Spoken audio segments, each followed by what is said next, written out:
To saluer basanti noso na kombo na Yesu. Tikete grâce pengu yana kolo Yesu Kristu eza na bino. Toza kolobela likolo ya ministère de la femme. Normalement, moto sengela qui a intervenu le prophète Benjamin Mopanga. Mais aza penza occupé musala nzambe. Ndenge aza wana aza na nsela azosa na bibwa ako clôturer yango lelo. Donc ako intervenir na groupe lobby lundi na mardi. Voilà pourquoi lelo tozo ko intervenir likolo ya le ministère de la femme.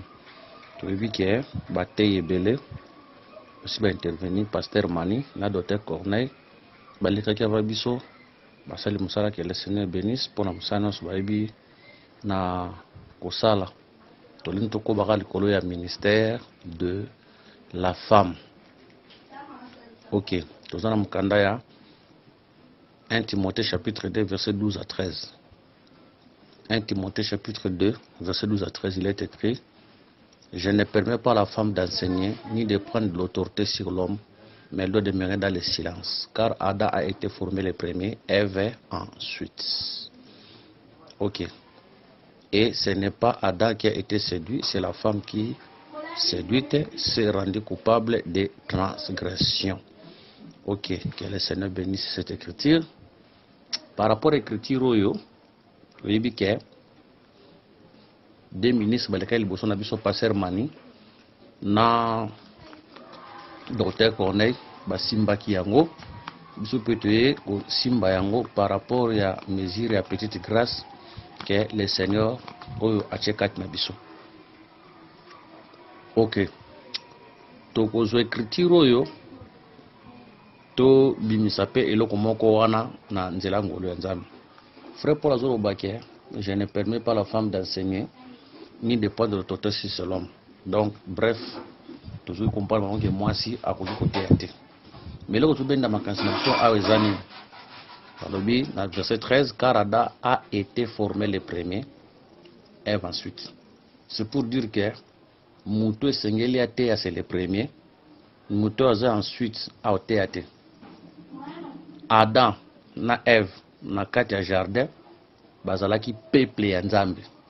Donc Adam et Ève bazalaki peuple en Nzambe na kata jardin. Mais bangono so bazalaki peuple, mais il avait une distinction ou une différence. Il avait le premier et ensuite. Qui était le premier? Adam. Qui était ensuite? Ève. Nzambe so comme un ministère a péché, na autorité a péché pas ya le premier, a péché pas ensuite été. Donc to bi que Nzambe na kata ba répétition makambu na ye à répéter le quelque part, toujours peut savoir critique. Donc toujours mona Adam na Ève loko la peuple Nzambe na katia jardin. Ba on so bazala ki peuple Nzambe na katia jardin, mais Nzambe bazo les premiers atiki ensuite. C'est pour dire que na formation boye ko ya na mokili boye ko botama na mokili boye mutali boso wazo mona mokili. C'était Adam, celui le premier, ozo na sima ensuite. Mais maintenant Dieu prend le ministère. Azope sango pa ya Adam, il parle le premier. Toujours dit que les 5 ministères et se manifesta kana kati Adam na jardin d'Eden. Donc comme on a un deuxième point d'abisso, donc expliquer les 5 ministères na kati Adam.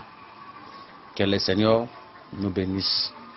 Tu remarquez dans mukanda ya Nombre chapitre 3 verset 41 tout tangiango. Nombre chapitre 3 verset 41, il est écrit: tu prendras les Lévites pour moi, l'Éternel, à la place de tous les premiers-nés des enfants d'Israël, et les bétails des Lévites à la place de tous les premiers-nés du bétail des enfants d'Israël. Dans le Bible, na Eden, Adam na Ève bata peuple ya Nzambe, bakozo so bazaki bilbota ya Nzambe, peuple de Dieu ba na Nzambe. Mais na kati na bango, il y avait le premier qui était Adam. Ensuite, Ève. Nzamba zo comme ta ministère zo pesa pas le premier, azo pesa pas suite.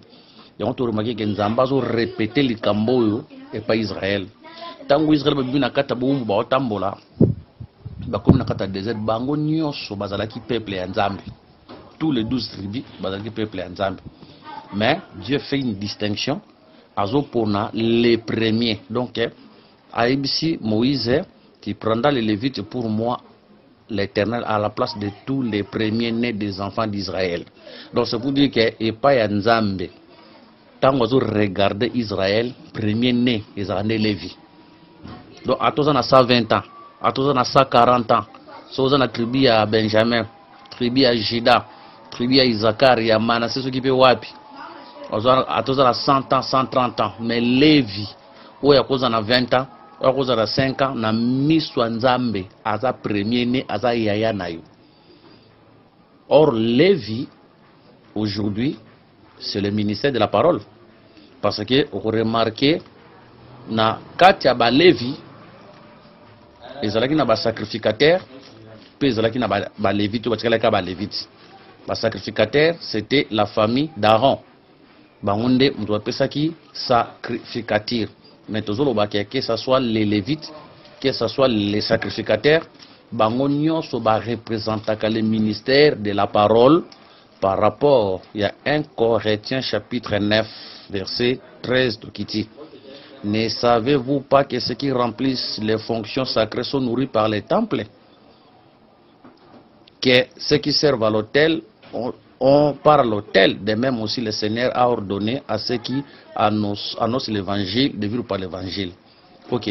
Ne savez-vous pas ceux qui remplissent les fonctions sacrées sont nourris par les temples? On a Lévite.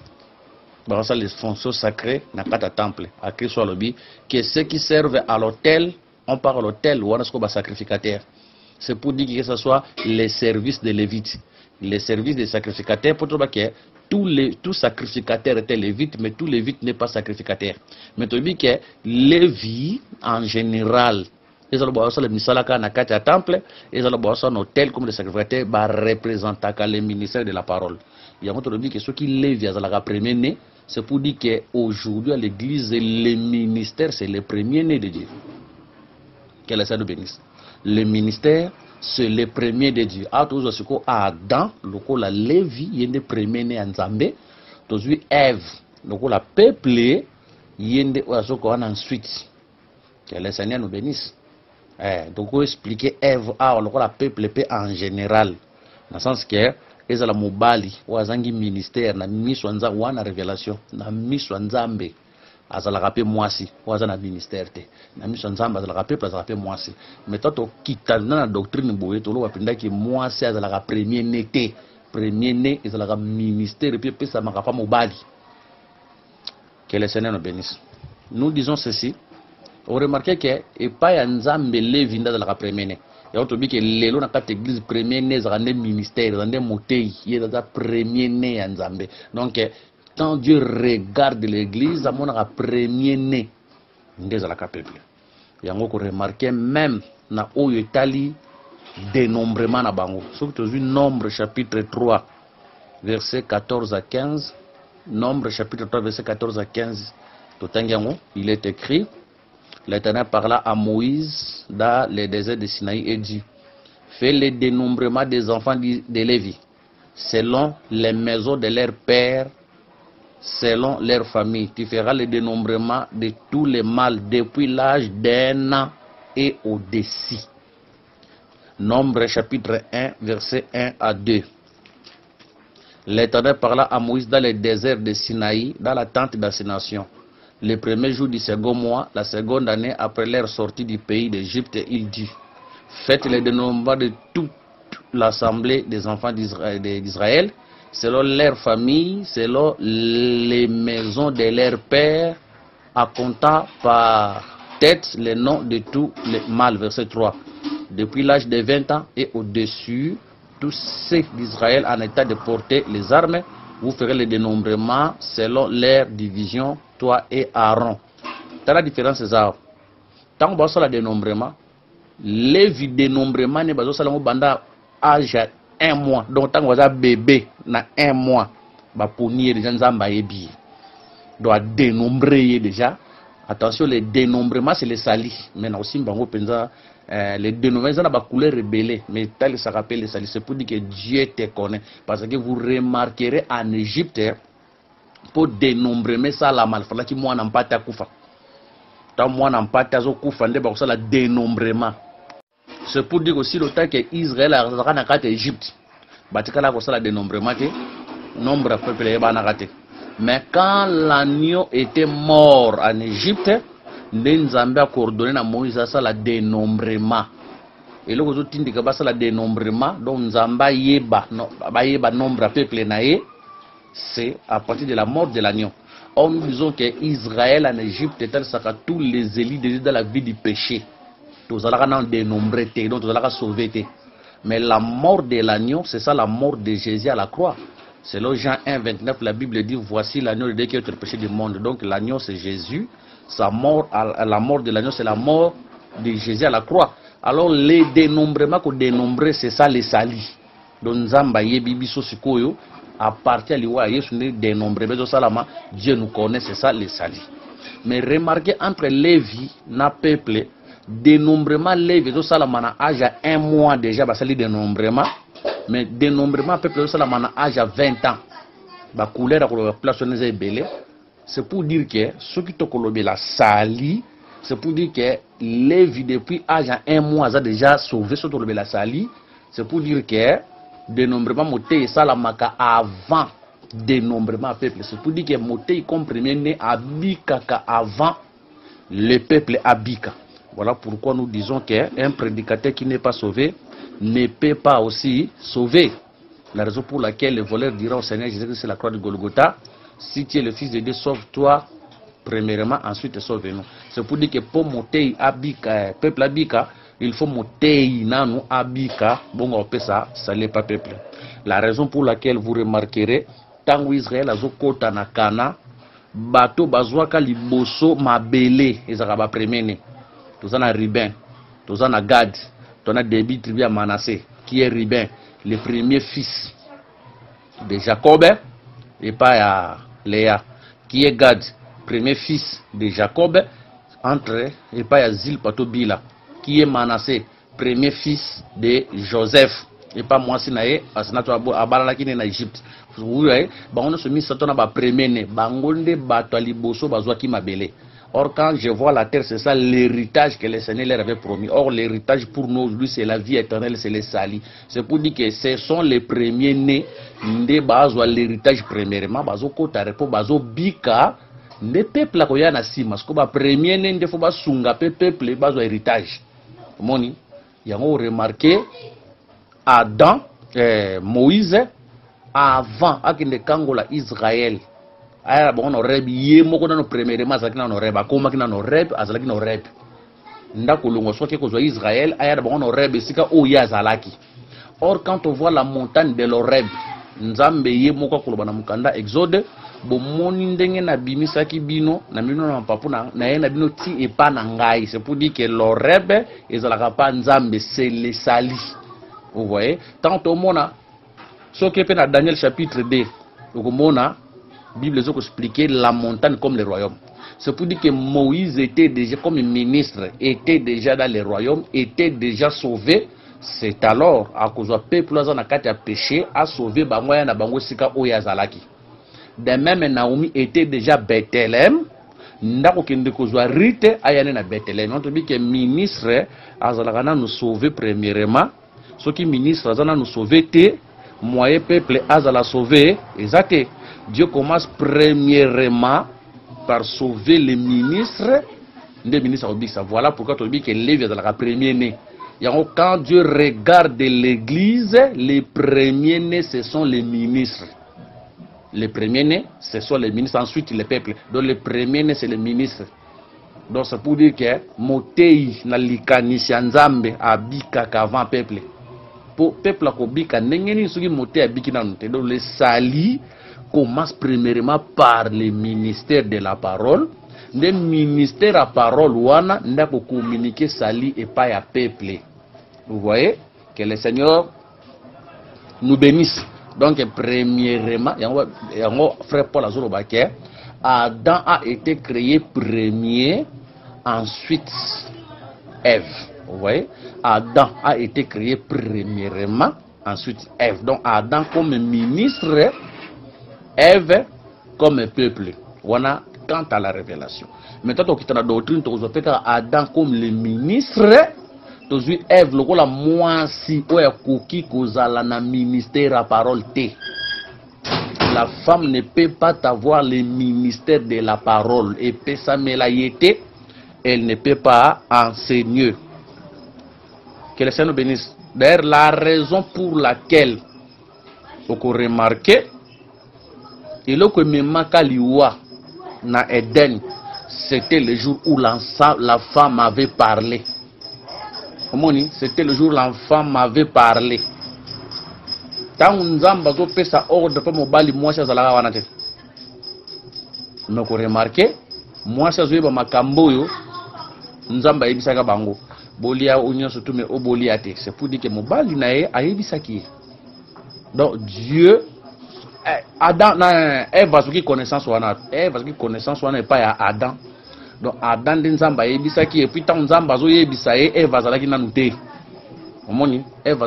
Ici, je prends Adam Onzambazo et Bisaye comme le ministère dans le conseil de Dieu. Ba yoka katoli ya Nzambe, nanzela na bangonde, mwasi, peuple, akoyeba na kozwa boyebi. Omoni? Ok. Siko liwezo kota ndengeni, liwezo kota mukolo o Ève, azo koyebisa Adam. Adam yoki, asaleli, ndakufi. Omoni yango oko remarquer na Genèse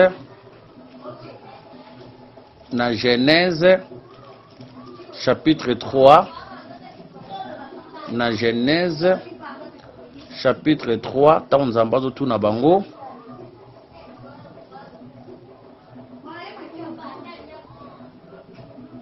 na verset Genèse 3 verset 11 et l'Éternel dit qui t'a appris que tu es nu?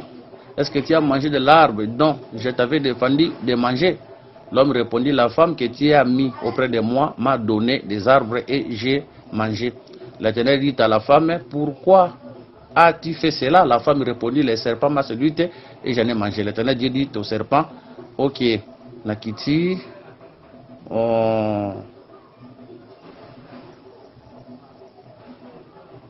Nazoluka, excusez.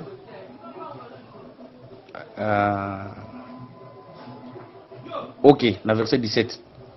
Genèse 3, 17. Il dit à l'homme, puisque tu as écouté la voix de ta femme. Nzambazo lobane lokolo yoki mungongo ya mwasi na yo. Vous voyez? Mwasi a lobaki ayoki mungongo ya mwasi. Attention, c'est pour dire que la voix de la femme amène la mort. Moni, mungongo ya mwasi me makaliwa. Or la voix de la femme, c'est la prédication. Aujourd'hui, c'est la prédication. Après, dans la mwasi, aussi na mwasi na révélation, c'est pour dire que mouto nyon soit dans ministère T, sa voix apporte la mort. Donc tout celui qui n'a pas le ministère, c'est une femme. Sa voix apporte la mort. Or sa voix, c'est la prédication. C'est pour dire que l'idée ya mouto soit dans ministère T et makaliwa. Ça c'est de 1, de 2. La voix de la femme, anazopina mwasi pinda na nzoto boye, oazo tele mazo teya mateya na bango et memakaliwa nzamba yebi yango te. Donc la voix de la femme, c'est la prédication. Voilà pourquoi nous devons faire beaucoup trop d'attention. Oh, et ça la nini, et ça la iloko. Et ça la iloko. Oh, bino vous avez exagéré. Moi c'est athée, papa, ce n'est pas nous. Ndeto lobi yango, c'est le Seigneur à travers les apôtres. Que le Seigneur nous bénisse. J'aime la Bible, hein? J'aime la Bible. C'est le Seigneur à travers les apôtres. Pour remarquer dans Jean chapitre 17 verset 20. Bilozo bakena abonde la kapona bango te me pona badoso bakundi manga na nzela lité na bango. C'est pour dire que en dehors lité ya bantoma Dieu ne te connaît pas. Tant Paul a été sur le ministère de la femme bantoma batele melaite, c'est pour dire que bazalaka d'accord na lité ya nae. Bantoma batikala côté ya ete, batikala côté le milité. Donc moi signor so ozo tele mapo atea azali banda ya doctrine. Ayebake kanda ya nzambe za likolo nae. Que le Seigneur vous bénisse. Ce qui te dit Philippiens chapitre 4 verset 9, il est écrit, Philippiens 4 9. Ce que vous avez appris, reçu et attendu de moi, et ce que vous avez vu en moi, pratiquez-les, et le Dieu de paix sera avec vous. Dans l'écriture bien. Ce que vous avez appris, récit, entendu de moi, et ce que vous avez vu en moi, pratiquez-les, et le Dieu de paix sera avec vous. C'est pour dire que ce côté il était n'enge bantoma batea, n'enge frère Paul atea, qui le Dieu de paix sera avec toi. Mais ce côté il était n'enge bantoma batea te, n'enge Paul atea te, qui sera avec toi? Ça ne sera plus le Dieu de paix, ça sera le Dieu de colère. Vous voyez? Or, Paul a été nini, Paul a été que la femme ne prêche pas. Mais maintenant, tant que moi, c'est aïe barake, nzambe akimi azanae, kanda nzambende, nzambe akanda ndazanae. Voilà pourquoi nous devons respecter les apôtres, nous devons respecter la doctrine. Remarquez, tu dis que la voix de la femme, c'est la prédication. Puisque tu as écouté la voix de ta femme, et même qu'elle a qu'il m'a bien, nous allons maudire la terre à cause de lui. Pourquoi pas Yoka Kimgongo Yamwasi? Nous disons que tout homme qui n'a pas le ministère, c'est une femme. Sa voix, c'est la prédication. Il y a mouton dans le ministère, il m'a bien, il m'a tendance Nzambe. Moi, si Ndengaza wana tangu azoteya na kati assemblée de sauti ya mibali, azomi makanda Nzambe likola pe problème ya malédiction donc toko yoka ete. Non, aucune église à Bongo, au moins moi ça sortait à la Bible Bima. Nous demandons à tous nos bien-aimés. Ouyo, baosamba na kata l'assemblée basi bazotea. Mes frères et sœurs, vous êtes en dehors de la volonté de Dieu. Respectons les dieux de paix. C'est là Philippiens chapitre 4 verset 9. Touti kalandenge bantoma ba teya kibisu. Deuxième point que tous les travail en Éden, c'était pour qui? C'était pour Adam. D'autant Nzamba keli Adam. Misala nyoso na kati ya jardin. Ezalaki Adam. Mais Nzamba zo tindela e Eve lokola aide. Mais misala nyoso ya Adam. Yango tolobaki na kati ya musala Nzambe tous les travail ezalandi ya ministère de la parole. Même diaconat. Ezali ministère de la parole. Misala nyoso ezali ya ministre. Mais tant moni ba diacre bazoya banani bazoyande pour aider les ministères. La raison pour laquelle tu remarqueras, Moïse faisait tout. Lui seul, le jugement c'était pour lui. Mais bon nani bokilo na c'était au sala malamte. Pour na des hommes capables. Au bakata makambo, ba memela ko ba rapport ya minene. Omoni qui était Moïse? C'était un prophète. Or un prophète aujourd'hui c'est un ministre.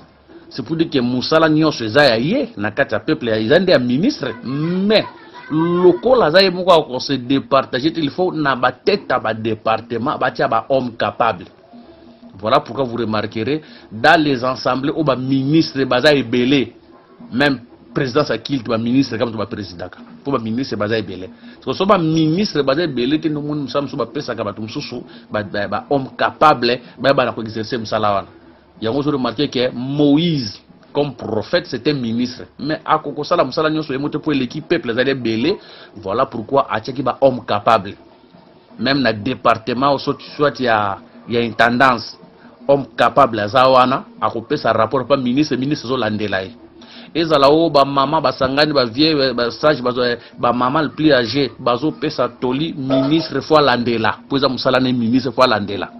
Misala nyonso sa manakata assemblée département nyonso eza ministre ne faut assurer misala wana mais lokola tamso za yemo nakata assemblée ko superviser nyonso te akotia ba homme capable na ba département au jeunesse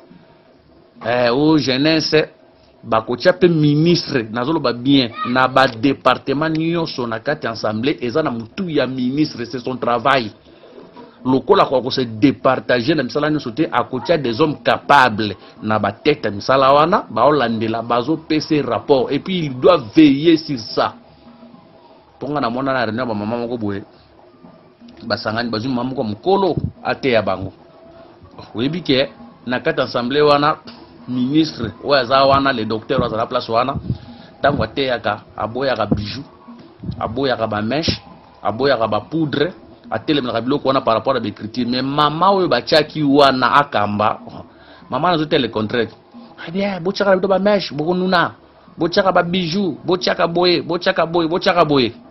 vous voyez naza contre poudre te parce que poudre normalement ça rappelle ko la kisie et ben ndaka ba graisse na elongi hein, et benda ba Grèce, mais ce commune ba ndenge moko s'occuper, muta paraître s'occuper ndenge nini, attention, wande komi danger. Mais ça qui si mo ba tchaka pour éviter kotoka et benda ba Grèce, ce cas-là, ce n'est pas un péché. Mais maman wana makaon ministre ateyaka yé n'a pas ministre à hôtel. Voilà pourquoi les ministres doivent veiller sur tous les départements pour les gens.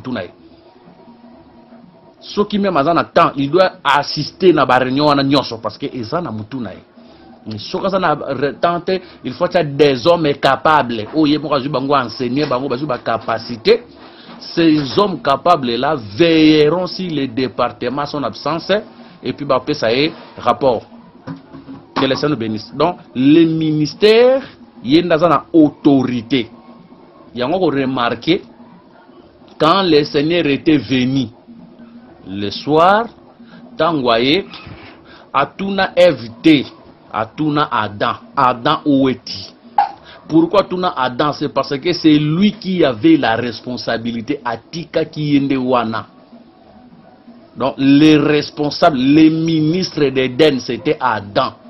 Akotuna moi cité, akotuna nde Adam parce que Aptika qui est na charge. Voilà pourquoi un bon ministre, quand il voyage, il déplace. Azui moi na moko atiki wana bi que c'est un homme capable. O yanza enseigné pas nae. Akoyeba ko prendre relève. Atiki quand il part à voyage, ce qui a kosenga état ya musala akotuna pas moi no atie wana. Parce que quand Dieu était venu, atuna évité pour atiki la responsabilité. Article la responsabilité. À tout ninde mouto article la responsabilité. Adam, où est-il? Les responsables c'était lui. Les ministres c'était lui. Pour les lois à mon cas moi, mon appendant ministre a voyagé à tiki homme capable moko o asala musala na absence na e. Mais kota za kuna oli abenga nde yé mutatika katuna information. Azana batu na e basiya na e o atika tika na kata l'église abenga kabango tuna kabango. Ce n'est pas mauvais dans le sens ya kutuna kaka bon révolution assemblée na ndenge moko ezana ko pe mabete na ndenge poko ya mabete po bana bo solaka na bana mais ce que komi na sens ke ba koma basiya na yo lisu na yo batika ko talela bo ba pesa ko ba information tu n'as même pas la confiance à muto tchaki tiko o tchaki epo na nini po nzamba tia Adam ayebi kaza mutu mais azana confiance na ye. Il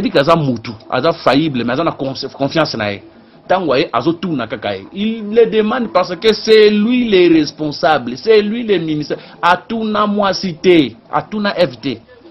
Après avoir que tout n'a Adam, n'dako yé pas moi si, mais tout n'a de mouto à Tchaki. J'ai entendu que tous les 5 ministères et c'est manifesta Katia dans c'est lui les ministres. Et voyez qu'il la aide. Vous remarquez, quand on voit Adam, le ministère pastoral est allé seulement dans Adam. N'oubliez pas, Adam devait garder les jardins. Nous avons dit pas garder les jardins. Kobo sanate, jardin, c'est le cantique des cantiques, chapitre 4, verset 12. Le jardin, c'est une femme. Salomon Zobenga Moissinae. Sur un jardin fermé. Cantique des Cantiques, chapitre 4, verset 12. Ok, c'est un jardin fermé. Ma sœur, ma fiancée, une source fermée, une fontaine scellée. C'est pour dire que la femme c'était jardin. Or, quand on voit la femme, on voit un peuple.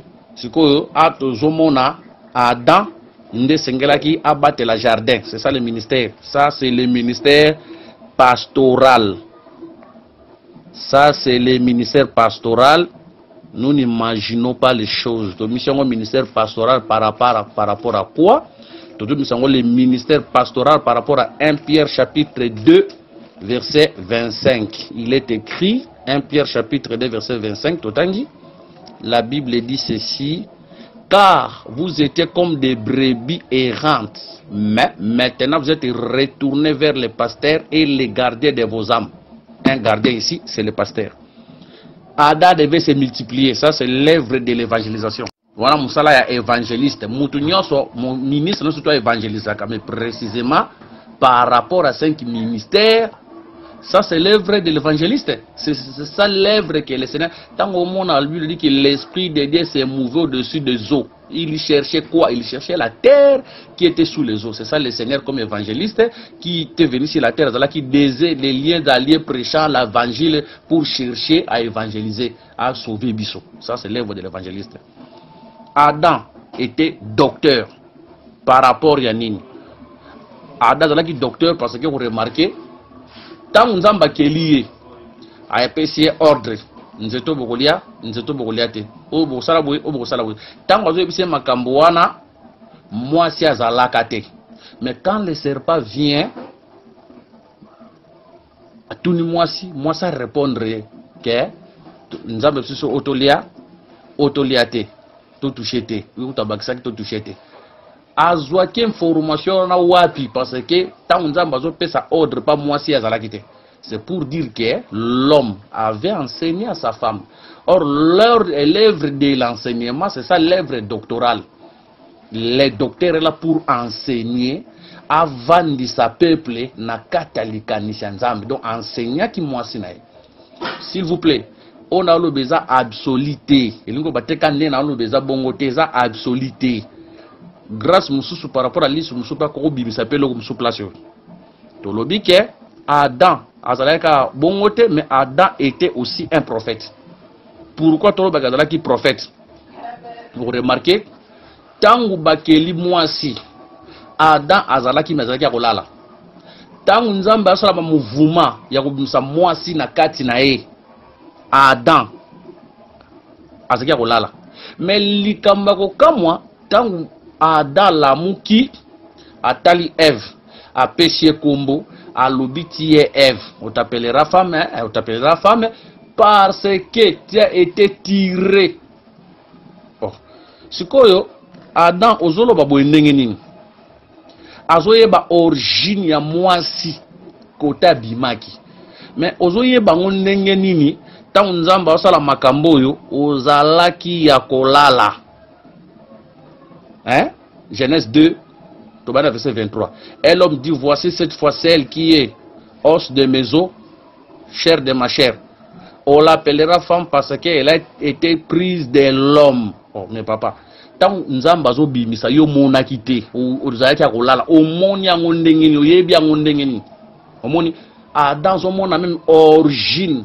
Nazo yeba ke Adam apesaka kombo pa banyama, azalaka pe docteur. Tant que je fais comme banyama to comme ça peut ministère doctoral et ça ba couleur docteur pas comme bimawana parce que to banyama comme les écritures donner les noms exemple nyama oyo comme bonne mboa nyama oyo comme bonne soso c'est pour dire que aux autres écritures aux révéler identité d'écriture et puis si bato monta Nzamba zolo babo expliquer tant Nzamba lo bo expliquer c'est ça aussi l'œuvre du doctoral mais naza penza kunate mais Adam azomona mwasi kota uta ki aussi le taki yazala ki absent physiquement intelligence ne boya bando mona te mais azo révéler quand on voit le ministère prophétique on voit l'œil tout le monde rende lisu yango balama koloba parole de celui qui s'incline dont l'œil s'ouvre comme prophète rende lisu a monaka yango ko remarquer na mukanda ya Genèse chapitre 8, verset 21. Noé a offrir. Tant Noé a offrir, que l'Éternel sentit une bonne odeur. L'Éternel a mis l'obéli na kati nae. Mais, s'il vous plaît. Moïse a dit que mon akati anzambe ndenge nini. Makamunza mbazolo banakati ne Moïse a mon ango. C'est ça un prophète. Misozo mona. D'ailleurs, même la création. Tant nzamba zo kila na kata création, makamunza mba kila kata création, Moïse a mon ango. Alors, besoin makambo création. C'est ça un prophète.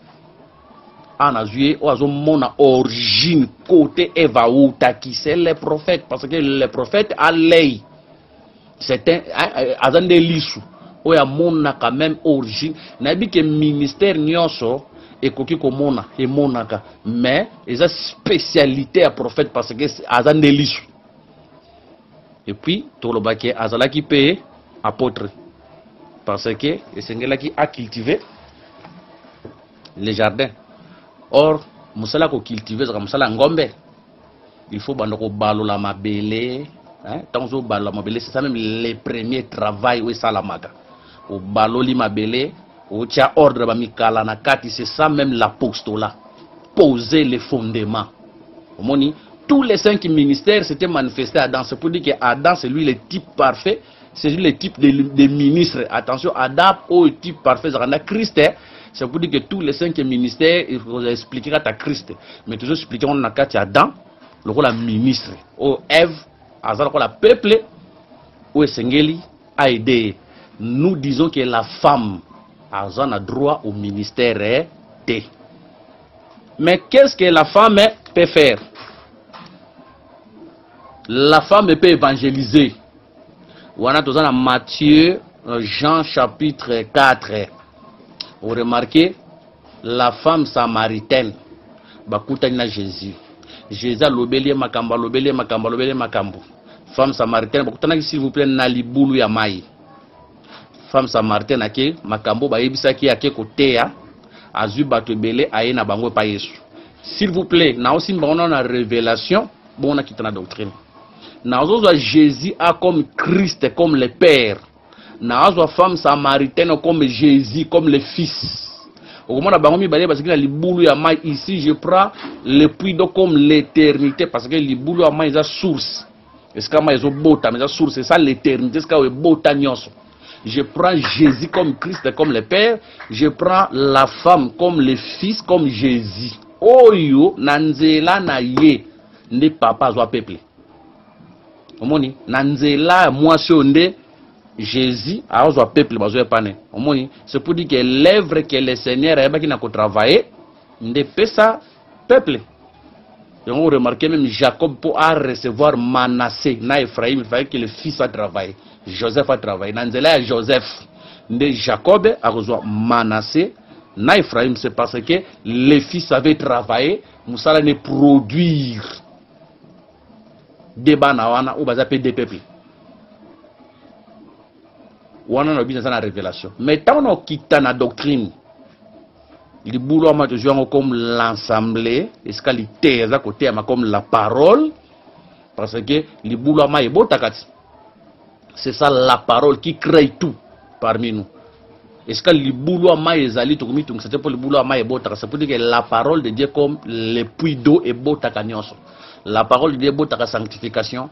La parole de Dieu est beau takati libala. La parole de Dieu est beau takati voyage. La parole de Dieu est beau takati délivrance. Ya moli mo pera nzoto. La parole de Dieu est beau takati misala. La parole de Dieu est beau takati bana. La parole de Dieu est pambola kapé sur le plan financier fungola rabikuke. Ba voyage à kitoko. Misala ya malamu, élévation de la société, parce que c'est une source. Mais remarquez, je prends maintenant Jésus comme le ministre. Nazui moi sur le rôle à mondimi, oyo soki ayoki ministre, ayoki litea, o ayoki akusuki sangona yemokote, elle doit évangéliser.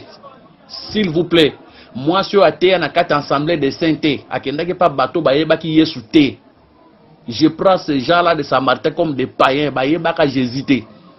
Ake ko présenter bangon de Jésus na kutani na mutu moko boy. D'ailleurs, azala kutu na précision te. Hein? Azala kutu na précision te, s'il vous plaît. Tout le que écriture. Quand moi ndambo ya zwaki wana yango kenda koloba. Voilà pourquoi nos sœurs doivent aussi évangéliser. Nos sœurs doivent aussi évangéliser. Et teka mona mutu banda kanga makaka omuna baser ami pesa kana ba mascara otuna no ser en Christ ndenge nini ne latel na ba pagano ndenge moko évangélisation sala kate. Jean 4 verset 28 tokiti. Alors la femme ayant laissé sa cruche s'en alla dans la ville et dit aux gens: venez voir un homme qui m'a dit tout ce que j'ai fait. Ne serait-ce point le Christ? C'est pour dire que qui peut coûter une précision penzate. Ayeba qui peut coûter Christ était. Hein? À cause de la Christ était à autant tourner. Maintenant, boye bio yazo, moi ndambo yazo qui a quelque chose l'évangélisation a même pas Jésus. Au moins, en azo moi so pena la serre na biso pena na carte église. Ou après avoir ko qualité a ko bomba ngo pona ye mon côté il faut qu'il ne ko panza sangwa qu'il ne ko évangéliser aux ba païens ou ya na bango pas Christ. Ça, c'est l'évangélisation, c'est donné à tout le monde, à tout chrétien. Aux la mobali, aux la moi, si tu peux évangéliser un païen, ce n'est pas un péché. pour bande muso ba bata ma écriture ba bon une femme samaritaine te atea qui te est-ce que c'est l'assemblée des saints c'est l'assemblée des saints atea qui banane ba païen a memi bango nde pas Jésus donc yo kama mo sera kama talité yo kaka kinde ko panza yango a évangéliser so ba pagano na ta ba wala kata makamanza me nde ba kokutana na ministre anazu Jésus comme ministre nda côté ya bango sango malamu. Donc l'œuvre de l'évangélisation est donnée à tout chrétien, aux à la frère, aux à la sœur, prêche les païens, ce n'est pas un péché. Mais tant que tu bango, même bango ce qu'on église ministère à l'ande la bango. Moni ministre n'est-ce quoi côté à bango. Ministre à côté à bango, ça c'est le 1. Dédé, tout le monde a Jésus à Zoleka. Nani Zacha de la Mukuse. Akina posa mona Jésus. Mais akomona endenge nini akina petite taille. Nzete moko zalaki wana sycomore esungiye amati likola sycomore. Sikotango amati likola sycomore, sycomore nde pesie makoki akomona Jésus. Mais tango amoni Jésus il faut kita. Musala sycomore sili Jésus nde siko zu continue musala.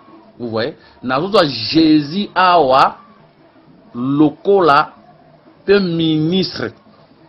Parce que na ozo lokola ministre pour tout monde akape nzambe na nzela ministre na nzela liteya au ministre a oteya ko bosa na te sycomore lokola nzete za la kape mutu quand on voit nzete za la kape mutu pour remarquer que mutu ya aveugle banda ko mona te yeso ko tsa akosimba misu nae atie krasha na misu nabi ozomona abi nazomona batu lokola banzete omoni namona batu lokola banzete en vérité c'était des hommes mais amona mona lokola banzete. C'est pour dire que quand on voit les arbres, ils ont la rapé battu. Nazo soit sycomore ou peut loko la serre en Christ. Loko la serre en Christ ou ya koki ko permettre nanzela na ye. Moni zache ko matali kolone ça la lèvre de l'évangile. Nanzela sycomore nde a moni Christ. Omoni, ils appellent l'œuvre de l'évangélisation au serre ko ko sala nanzela na mupaga na moni Christ. Tout le monde a Christ na Jésus awa comme le ministre, comme Dieu dans le ministère. C'est pour dire que tout le monde a Nzambe dans le ministère dans l'ité. Quand la prédication est prêchée, nous voyons Dieu à travers le ministre. Voilà pourquoi un bon prédicateur, il faut l'accepter Jésus. Un bon prédicateur, il faut l'accepter l'ité.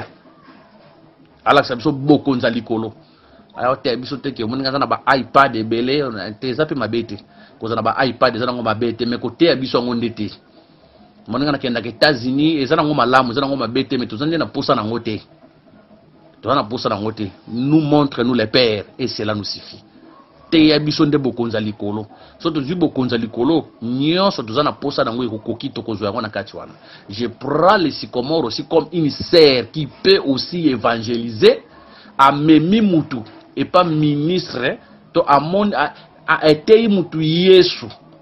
A yene l'église n'est-ce que ministre à cause de tango yede amoni da Jésus nanzela ministre musala no sycomore resili musala no se resili maintenant c'est Jésus qui va continuer à travers les ministères pour expliquer sikoyo na mundimi wana makambo yo et tikali. Nous disons que la femme n'a pas de ministère. Moi c'est un ministère te attention avec la voix de la femme. La voix de la femme c'est l'enseignement. Un mauvais enseignement. Attention avec nabasa. Bolanda bango matea batea kata mona monta bazotea baso batea kawana. Landa ta mo litea matea kawana. Qu'est-ce qu'elle prêche? La femme n'a pas de ministère.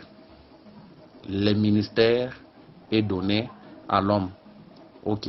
Tout ce qui wana par rapport au ministère de la femme, le but vous allez enseigner par le prophète Benjamin à côté à lundi, mardi c'est le ministère de la femme. Lorsque la grâce, la paix du Seigneur soit accordée au nom de Jésus. Amen.